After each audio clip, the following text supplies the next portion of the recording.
diminta mewawancarai Bapak Kepala Sekolah dalam hal pengambilan keputusan yang berkaitan dengan dilema etika dan rujukan moral. Jadi ada beberapa pertanyaan yang akan kami ajukan, Pak.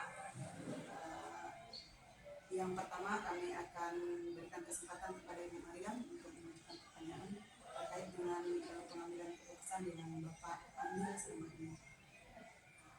Terima kasih Bu atas kesempatannya. Mohon izin KKS untuk menanyakan 3 hal dari saya. Yaitu pertanyaan yang pertama, KKS, selama ini bagaimana Bapak menjalankan pengambilan keputusan di sekolah, terutama untuk kasus-kasus di mana ada 2 kepentingan yang sama-sama benar atau sama-sama mengandung nilai kebajikan? Saya tetap berpatokan kepada asas manfaat dan asas manfaat, seberapa besar manfaatnya keputusan yang saya ambil untuk kepentingan siswa kita, baik dalam jangka pendek maupun jangka panjang. Sehingga kami selalu juga berpedoman pada aturan-aturan yang ada, yang ada di dalam pendidikan, sehingga nantinya keputusan itu memang betul-betul bermanfaat bagi siswa kita dan yang mendukung visi misi sekolah kita. Baik KKS, langkah atau prosedur seperti apa yang biasa Bapak lakukan selama ini, Pak? Ya, tentunya kita mengidentifikasi dulu kira-kira kasusnya rumit enggak, kemudian kita mengklarifikasi seperti apa solusi yang bisa kita ambil, kemudian kita minta pertimbangan kepada guru-guru senior, kita adakan musyawarah, kita pertimbangkan dampaknya seperti apa dan manfaatnya seperti apa, sehingga betul-betul keputusan yang kita ambil memang memperjuangkan kepentingan guru kita. Dan selanjutnya KKS, apakah Bapak memiliki sebuah jadwal tertentu dalam sebuah penyelesaian kasus dilema etika? Apakah langsung menyelesaikan di tempat atau memiliki waktu tertentu untuk menyelesaikannya? Kemudian bentuk atau prosedur seperti apa yang Bapak akan jalankan? Ya, seperti yang saya katakan tadi, itu tergantung dari kasus-kasus yang saya tangani, apakah rumit atau biasa-biasa saja atau sedang-sedang. Ya, kalau itu rumit, maka itu membutuhkan waktu. Kita jadwalkan, kita hadirkan komite sekolah, guru-guru senior, semua yang terlibat di dalam di sekolah ini yang bersentuhan dengan kepentingan kita kami. Jadi apa juga yang saya sampaikan itu memang kita harus identifikasi dulu seberapa rumit sih kasus itu, kemudian kita harus klarifikasi siapakah yang terlibat di dalam kasus itu, kemudian kita ambil tindakan dalam bentuk musyawarah, kemudian minta saran-saran dan sebagainya, sehingga intinya memang keputusan yang kita ambil betul-betul efektif ya, untuk menyelesaikan masalah. Terima kasih KKS atas jawabannya. Saya kembalikan kepada Pak. Baik Pak KS, jadi tadi kalau bisa saya simpulkan dari pertanyaan Ibu Mariam bahwa untuk mengambil keputusan Bapak memperhatikan asas manfaat, baik itu manfaat jangka pendek dan jangka panjang, dampak yang diakibatkan dari keputusan itu, serta mengacu pada visi misi sekolah Pak ya. Kemudian untuk langkah-langkah dalam pengambilan keputusan atau jadwal, Bapak mengidentifikasi dulu kasusnya. Apabila kasus tersebut dalam kasus rumit, maka akan ada jadwal khusus yang disiapkan untuk mengundang semua pihak-pihak yang terkait. Tapi kalau kasus itu bisa diselesaikan di tempat dan tidak terlalu rumit, maka akan diselesaikan pada saat itu juga. Baik Pak, selanjutnya untuk pertanyaan selanjutnya kami persilakan kepada Ibu. Pak, saya melanjutkan pertanyaan dari Ibu Mariam. Izin saya bertanya Pak, sini ada poin 3 pertanyaan yang akan saya sampaikan. Yang pertama yaitu Pak, hal-hal apa saja yang selama ini Bapak anggap efektif dalam pengambilan keputusan pada kasus-kasus dilema etika Pak? Ya, sebenarnya yang mempengaruhi keefektifan di dalam pengambilan keputusan dan pola pikir semua guru, stakeholder yang ada di sekolah, budaya sekolah, itulah yang sebenarnya sangat mempengaruhi tanggung jawab moral kita terhadap anak didik kita, sangat mempengaruhi keefektifan di dalam pengambilan keputusan. Bukan saja semua guru, tapi orang tua siswa juga. Apakah dia punya tanggung jawab moral terhadap anaknya, kemudian memiliki pola pikir yang sama dengan visi misi sekolah, itu sangat berpengaruh di dalam pengambilan keputusan. Pak, berarti di sini yang bisa saya tarik bahwa Bapak mengambil sebuah keputusan yang efektif itu salah satunya adalah warga sekolah, pola pikir warga sekolah sejalan dengan wali murid dan visi misi sekolah. Selanjutnya budaya juga yang ditekankan di sekolah ini dan tanggung jawab moral bersama seperti itu Bapak. Nah, lanjut lagi pertanyaan saya yang kedua adalah hal-hal apa saja yang selama ini merupakan tantangan dalam pengambilan keputusan pada kasus-kasus dilema etika Pak? Ya, saya sudah sampaikan tadi bahwa yang menjadi tantangan itu jika pola pikir kita sempit, ya, tidak ada tanggung jawab moral, ya, kemudian juga tidak memahami visi misi sekolah kita, budaya kita yang kurang peduli terhadap anak didik, itu juga akan sangat menjadi kendala kita di dalam pengambilan keputusan itu. Jadi Pak, berarti di sini tantangannya yaitu kembali lagi pola pikir, ya dampaknya itu pada tanggung jawab moral, visi-visi sekolah, budaya sekolah juga seperti itu ya Pak. Lanjut lagi Pak, di sini pertanyaan saya yang terakhir, adakah seseorang atau faktor-faktor apa yang selama ini mempermudah atau membantu Bapak dalam pengambilan keputusan dalam kasus dilema etika Pak? Saya kira seseorang itu ya seseorang yang memiliki wawasan yang luas tentang mendidik itu. Bagaimana sih sebenarnya mendidik menurut konsep Ki Hajar Dewantara? Kalau dia memiliki konsep seperti itu, maka dia akan mudah diajak berkomunikasi di dalam menyelesaikan itu. Dan begitu juga ya kebiasaan budaya keyakinan kita terhadap kebiasaan itu yang membuat visi misi kita bisa tercapai, itu juga sangat berpengaruh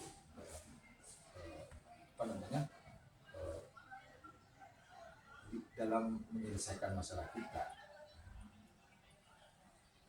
Jadi Pak, berarti sih saya bisa menangkap untuk mempermudah Bapak mengambil keputusan sudah pasti kembali lagi wawasan yang luas, dampaknya pada visi misi sekolah seperti itu ya Pak. Ya, jadi kerjasama seluruh pihak di sini ya Pak. Ya, jadi mungkin sekian Pak pertanyaan saya kembalikan kepada moderator. Baik Pak, dari semua hal yang sudah Bapak sampaikan tadi terkait dengan pertanyaan teman saya Ibu Mariam dan juga Ibu Satri, bagaimana Bapak bisa mengidentifikasi bahwa ini termasuk dalam kasus-kasus dilema etika atau dalam kasus rujukan moral? Ya, tadi juga saya sudah sampaikan ya, kalau memang itu bertentangan antara dua kebenaran yang sama-sama mempunyai manfaat, tapi dilema etika, gitu kan? Kalau itu berhubungan dengan aturan tata tertib atau peraturan juknis dalam pelaksanaan pendidikan, berarti dia itu rujukan moral. Jadi kita acuannya asas kebenaran dan peraturan-peraturan yang ada. Baik Pak, kemudian dari semua hal tadi juga Pak, kira-kira pembelajaran apa yang dapat Bapak petik selama ini berdasarkan pengalaman Bapak dalam mengambil keputusan, baik itu terkait dengan dilema etika maupun dalam rujukan moral selama Bapak menjadi pemimpin di sekolah ini?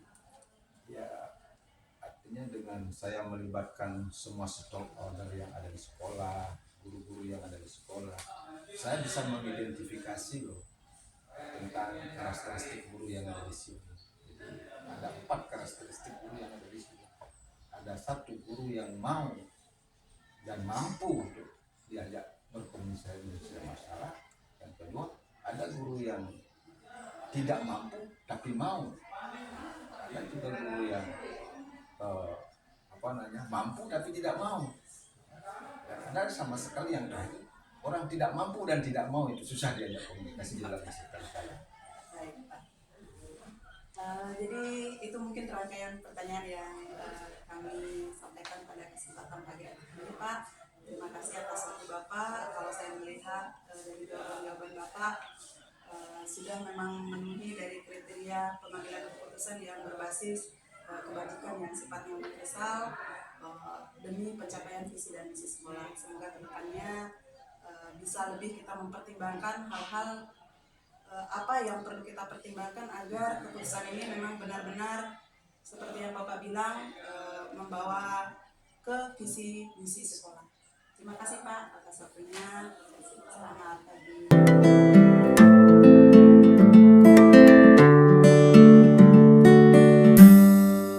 Selamat siang UKM. Bagaimana kabarnya?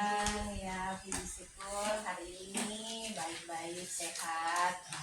Syukur Bu ya. Bu, terima kasih banyak Ibu sudah meluangkan waktu. Jadi kami berdua ini dari CGP ingin mewawancarai Ibu terkait dengan pengambilan keputusan khususnya berkaitan dengan dilema etika dan rujukan moral. Pertanyaan pertama Bu, bagaimana Ibu dapat mengidentifikasi kasus-kasus yang mana yang merupakan dilema etika dan yang mana yang merupakan rujukan moral? Oke, baik. Nah, tentunya dalam menjalankan tugas sebagai kepala sekolah, tentunya saya selalu dihadapkan dengan permasalahan-permasalahan yang tentunya dalam pengambilan keputusan itu tidak terlepas dari dilema etika dan rujukan moral. Nah, untuk mengidentifikasi permasalahan-permasalahan yang mana keputusan itu terkait dengan dilema etika maupun rujukan moral, yang pertama kita berbicara masalah dilema etika. Nah, kalau kita berbicara masalah dilema etika, tentunya ketika kita mengambil keputusan yang terkait dengan dilema etika, itu ketika kita dihadapkan pada dua keputusan, dua sisi yang ketika kita ambil keputusan itu sama-sama benar. Nah, misalnya saya ambil contoh konkret, misalnya dalam mendisiplinkan siswa terkait dengan disiplin waktu. Nah, di sekolah kami itu kan semua siswa itu harus hadir tepat pada 6.45, mereka sudah harus berada di sekolah. Nah, lebih dari itu tentunya anak tersebut akan dinyatakan terlambat, gitu kan. Jadi ketika saya mendapatkan siswa yang terlambat, itu benar saya ambil keputusan ketika saya memberikan hukuman sesuai dengan tata tertib yang berlaku. Nah, tetapi di sisi lain, karena kita menyadari bahwa tidak semua murid datang ke sekolah itu mulus tanpa ada hambatan. Nah, sehingga di situ saya benar juga ambil keputusan ketika saya mendapatkan anak-anak yang terlambat. Saya tanya dulu kenapa alasan dia terlambat, gitu kan? Karena kita menyadari bahwa setiap tindakan, meskipun tindakan indisipliner yang dilakukan oleh murid, itu tentunya pasti ada alasannya. Nah, itulah yang mesti kita gali sebagai seorang pendidik, sehingga kita tidak mengambil keputusan yang tidak berpihak pada murid, gitu kan? Nah, sehingga di sini benar juga saya mengambil keputusan untuk memberikan kebijakan, tidak menghukum dia. Misalnya ketika keterlambatannya itu artinya berdasarkan alasan-alasan yang memang benar-benar dia mesti harus terlambat gitu. Misalnya kecelakaan di jalan, itu kan hal-hal yang kita tidak diinginkan yang mungkin terjadi kepada anak-anak didik kita, dan tentunya tidak etis juga ketika kita mendapatkan anak-anak terlambat karena alasan-alasan yang seperti itu, kemudian kita memberikan hukuman sesuai dengan tata tertib yang berlaku. Nah, demikian barangkali kalau untuk permasalahan-permasalahan pengambilan keputusan berdasarkan dilema etika. Dilema etika itu ketika kita dihadapkan pada dua keputusan yang sama-sama benar, jadi benar-benar, gitu kan? Nah, kemudian untuk bujukan moral. Nah, bujukan moral itu ketika pengambilan keputusan yang saya ambil itu dihadapkan pada dua pilihan, yang satu benar, yang satu salah, gitu. Contohnya misalnya ketika saya mendapatkan siswa yang bermasalah, kemudian melakukan tindakan indisipliner, kemudian itu sudah saya lakukan pembinaan dari sudah melalui prosedur pembinaan, kemudian pada titik akhir dia harus keluar, kemudian saya tidak mengambil keputusan keluar, berarti itu saya sudah melanggar, sudah ada artinya di situ sudah dihadapkan pada keputusan yang didasarkan pada bujukan moral itu, karena yang semestinya saya harus mengambil keputusan sesuai dengan tata tertib, tapi saya tidak melakukan keputusan tersebut. Luar biasa sekali Bu jawabannya. Ya mungkin karena Ibu kepala sekolah dari guru penggerak, jadi kami mendapat banyak pemahaman baru terkait dengan ini, tambahan-tambahan Ibu baru yang selama ini hanya kami dapat di LMS, ternyata dengan wawancara dengan Ibu jadi lebih jelas tentang pemahaman dilema etika dan bujukannya. Baik Bu, pertanyaan selanjutnya, dalam menjalankan kepemimpinan, kemudian pengambilan keputusan yang seperti Ibu bilang tadi, di mana dihadapkan pada ada dua sisi nilai sama-sama benar, bagaimana Ibu menyikapinya? Jadi terkait dengan pengambilan keputusan berdasarkan dilema etika yang sebagaimana tadi saya sudah sampaikan pada penjelasan awal, bahwa kita dihadapkan pada dua sisi yang sama-sama benar. Jadi saya menyikapinya dengan pengambilan keputusan yang saya ambil itu seyogianya tidak merugikan peserta didik, sesuai dengan etika yang semestinya, artinya yang masih bisa kita berikan toleransi. Tentunya sebaiknya kita berikan toleransi, karena pada dasarnya peserta didik kita ini manusia biasa.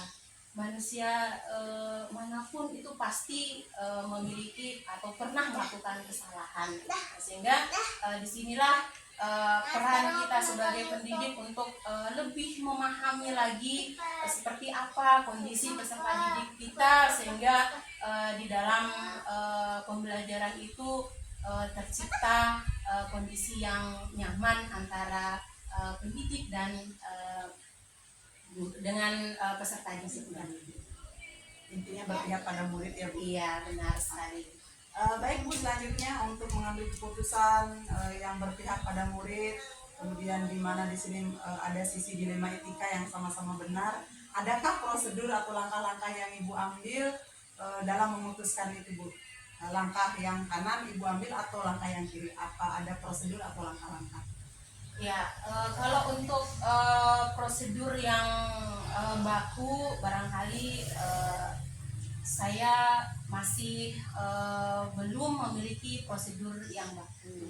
Hanya untuk pengambilan keputusan itu tentunya saya harus lebih banyak lagi memikirkan ketika saya ambil keputusan yang kanan. Saya harus berpikir apa dampaknya, apa sisi positifnya, apa sisi negatifnya. Ketika itu lebih banyak sisi negatifnya kita dapatkan, untuk apa kita ambil keputusan itu. Nah, sehingga di situ saya lebih banyak memikirkan lagi dampak daripada keputusan yang saya akan ambil ini, apakah dia lebih banyak dampak negatifnya atau positifnya.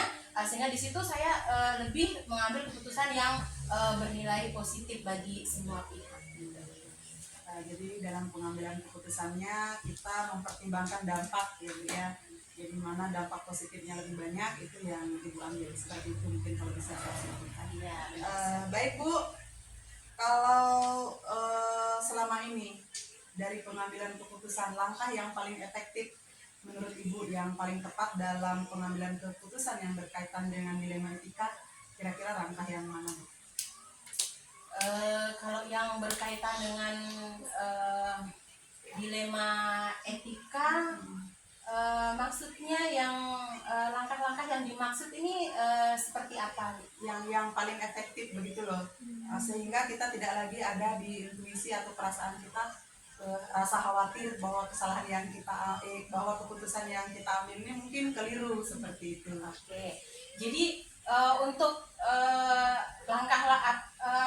langkah-langkah yang bisa saya lakukan di sini untuk menghindari bahwa nantinya keputusan yang saya ambil itu barangkali saya merasa salah gitu.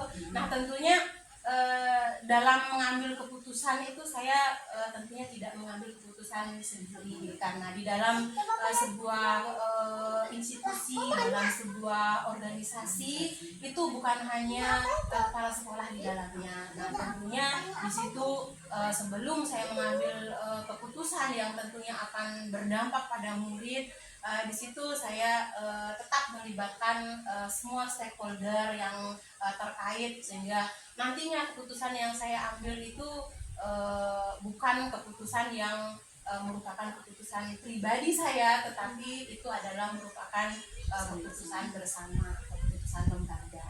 Banyak sekali Bu ya. Jadi intinya musyawarah Bu ya.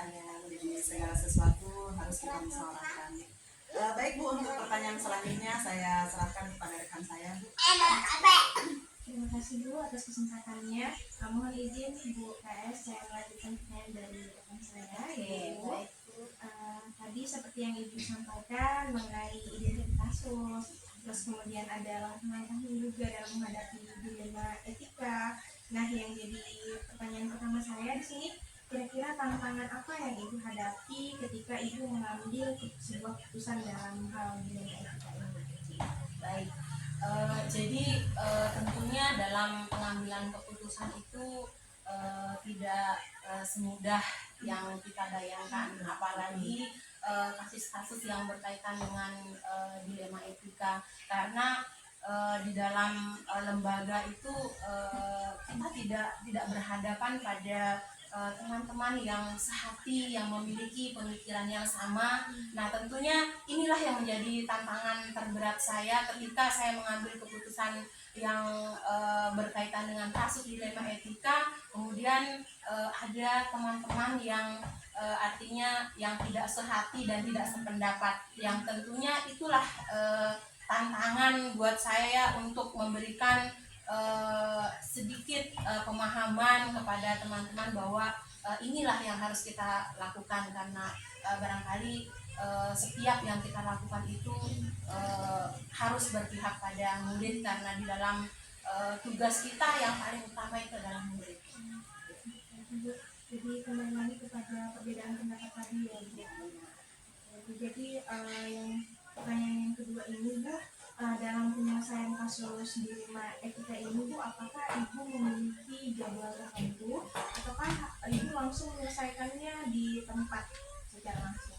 Oke, untuk jadwal barangkali itu tidak ada jadwal yang pasti, karena yang namanya masalah atau kasus yang terjadi di sekolah itu kadang-kadang kita tidak bisa perkirakan. Nah, kadang-kadang jalan kita mulus, tapi kadang-kadang suatu saat mungkin karena moodnya anak-anak itu lagi nggak enak, banyak terjadi kasus-kasus indisipliner, pelanggaran tata tertib sekolah. Nah, tentunya ketika terjadi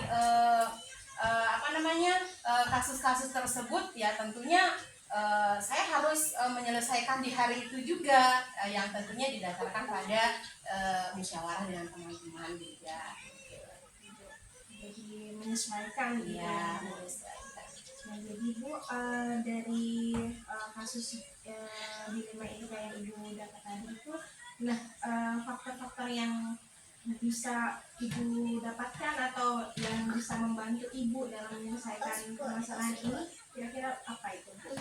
Ya, jadi faktor-faktor yang bisa membantu saya di dalam menyelesaikan persoalan-persoalan dilema etika itu bahwa satu kesyukuran terbesar bagi saya mendapatkan teman-teman yang awalnya mungkin dia berbeda pendapat, ketika saya berikan arahan, saya berikan pemahaman tentang bagaimana kita mengambil keputusan berkaitan dengan kasus-kasus dilema etika, mereka bisa bekerja sama dengan baik gitu. Kemudian ada kerjasama antara setiap rekan-rekan di sekolah ya, Bu. Terima kasih, Bu. Jadi tinggal pertanyaan terakhir, Ibu. Dari semua hal yang Ibu sampaikan tadi, pembelajaran apa yang Ibu bisa petik dari pengalaman dalam pengambilan keputusan dalam dilema etika ini, Bu? Ya, tentunya banyak pelajaran yang bisa saya dapatkan dari pengambilan keputusan berdasarkan dilema etika ini. Jadi salah satunya saya jadi lebih menyadari bahwa tidak semua murid bisa mentaati peraturan tata tertib di sekolah. Jadi saya lebih menyadari lagi bahwa yang namanya manusia itu tempatnya salah. Yang paling penting itu adalah bagaimana ketika peserta didik melakukan kesalahan, dia menyadari bahwa itu salah dan punya inisiatif, punya tekad untuk melakukan perubahan sikap, ya, merubah kesalahan itu menjadi hal-hal yang lebih baik lagi ke depannya, sehingga dia bisa menjadi pribadi yang lebih baik. Karena orang yang baik itu bukan orang yang tidak pernah salah, tapi orang yang baik itu adalah orang yang mau belajar dari kesalahannya dan memperbaiki kesalahannya itu sehingga dia bisa menjadi lebih baik lagi. Luar biasa. Sangat luar biasa, Ibu. Terima kasih atas jawaban-jawabannya, Ibu. Ini sangat terbantu ya atas jawaban-jawaban Ibu. Jadi sekian, Bu, saya kembalikan kepada Ibu. Baik Ibu KS, mungkin demikian wawancara yang kami lakukan pada kesempatan kali ini. Banyak pelajaran yang kami petik dari pendapat-pendapat Ibu tadi. Ya, semoga kelak kebijaksanaan ini bisa kami teladani dalam rangka bagaimana menjadi pemimpin pembelajaran yang bijaksana. Bu, sukses selalu Bu KS. Sukses juga, semangat, semoga sehat selalu.